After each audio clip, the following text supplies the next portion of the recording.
কি জানো তো বন্ধু, পরিচয় হলো মানে এই নয় যে ধরো পরিচিতি বাড়লো, কদিন যোগাযোগ বাড়লো, তারপরে এই আস্তে আস্তে ক্রমশ আমাদের সম্পর্কটা আরো বেশি গভীর থেকে গভীরতর হয়।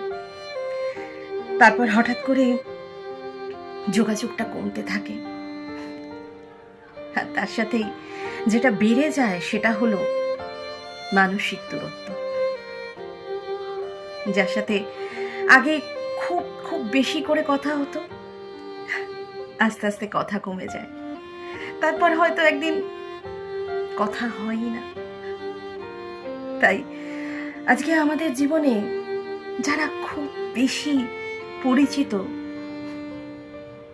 তারাই কোনো না কোনো সময় আমাদের জীবনে গিয়ে সব থেকে বেশি অপরিচিত মানুষ হয়ে দাঁড়ায়, তাই না? ভালো থেকো।